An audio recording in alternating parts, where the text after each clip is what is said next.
Javerse Crittenton was supposed to be a famous NBA basketball player, but instead he's stuck in jail for many years. When he was just 15 years old, he beat a young LeBron James at a basketball tournament, and he helped his high school win two big championships. You would think Javerse came from a really rough family, right? Nope. He had everything going for him. Grown-ups who cared about him, really good grades, and amazing basketball skills. But he made one terrible choice that messed up his whole life. In the end, this guy who was class president at his high school ended up in prison until 2038. But Javerse isn't the good guy in this story. An innocent mom with 4 children died because of what he did. It still makes you wonder, though, how did an NBA player who read the Bible end up ruining everything? Javerse's mom, Sonia, had him when she was still in high school. His dad wasn't around, so Atlanta basketball helped raise her son. Javerse played with guys like Dwight Howard and Josh Smith when he was a kid. But he became really famous when he beat LeBron James at that one-on-one youth tournament. Every high school in Atlanta wanted him after that, but he chose Southwest Atlanta Christian to play with Dwight Howard. There, Javerse became class president. This dude had really good grades, a 3.5 GPA, and scored 1,400 on a big test called the SAT. On the basketball court, he and Dwight were amazing together. Javerse took over the state championship game when he was just a sophomore, and then Dwight left to play in the NBA.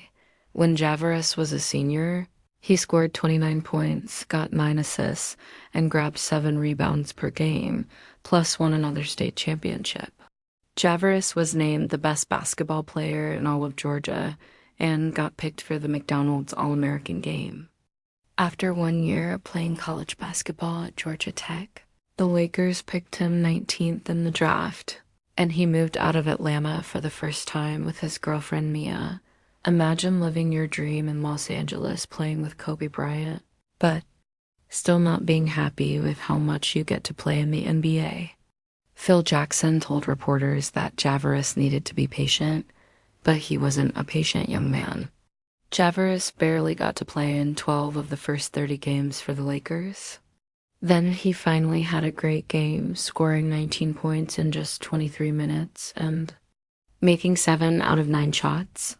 That was the perfect time for the Lakers to trade him. So they sent him to Memphis as part of a deal to get Pau Gasol, and it was a smart move by LA. They made it to the finals that year and won the championship with Pau the next year, but Javerse wasn't mad about it. He even left a note inside, a Bible for his girlfriend that said, "You can't make plans, only God can." He averaged 7 points and 3 rebounds in 18 minutes per game for Memphis as a rookie. But he went back to LA during the off-season to practice and visit his girlfriend. While they were out one night, Javerse met a gang-connected Atlanta rapper named Dalla, and they became friends. They stayed in touch, but Javerse went back to Memphis, where the Grizzlies had already traded him to the Wizards. Yeah, getting traded stinks, but his life really changed on one Wizards airplane ride back from playing the Suns. Gilbert Arenas was making fun of Javerse for losing $1,000 in a card game. Gilbert said he would shoot Javerse in the face for some reason. So Javerse threatened back, "Oh yeah, I'll shoot you in your knee and ruin your career." Well, Gilbert didn't think that was very nice, so he brought 4 empty guns to the locker room with a sign that just said, "Pick one." So Javerse pulled out a loaded gun in the locker room and threw it on the floor, which hit a trainer in the foot. They ended up making up and becoming friends again, but the damage was done. Gilbert and Javerse were suspended for the rest of the season and got in trouble with the law. Arenas was good enough that this was just a small problem, and he played for 3 more years. Javerse was not good enough, and no NBA team wanted him anymore. So he moved back to LA to try to get his career going again. But things had changed. Dalla was murdered in broad daylight. Javerse felt embarrassed about his suspension, so he got closer to the gang that Dalla was in because they didn't judge him. Then, to get back at whoever killed Dalla, two of Javerus's new friends murdered someone else on the street and had Javerus buy them airplane tickets to get out of LA. The police got involved, and Javerus got so scared he went to China to play basketball. While he was really good at basketball in China, he felt so far away from the NBA that he quit and took a much lower paying job in a league called the D League. Things started going badly on the court though. Javerus scored just 9 points with 5 turnovers in his final D League game that year. He went back to Atlanta to figure out what to do next. But he got robbed by a gang member outside of a barber shop. They took $55,000 worth of jewelry from him.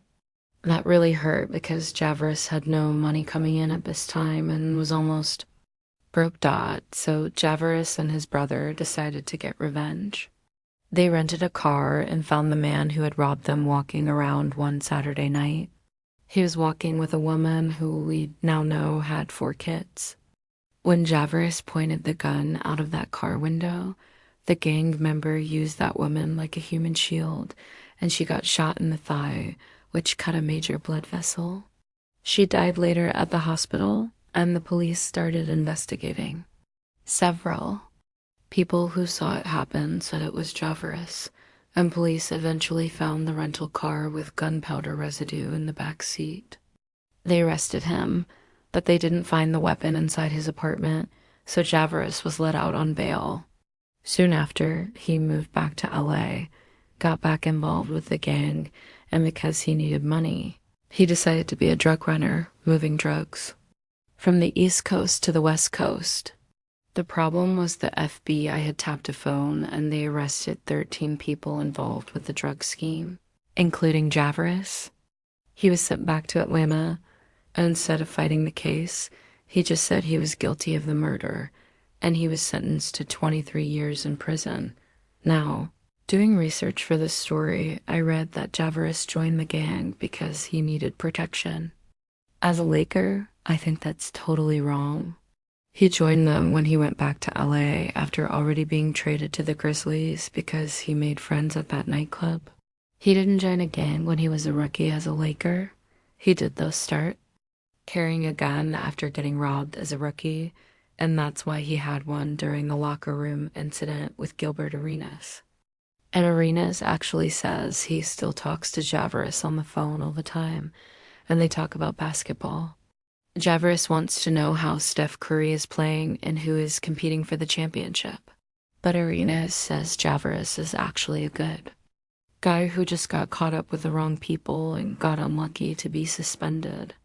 Commissioner David Stern came down super hard on them because the NBA had an image problem in the 2000s.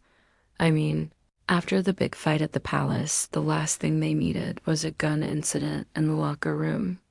If Javerus hadn't been in a contract year, he might have continued to play in the NBA like Arenas and been able to fix his career.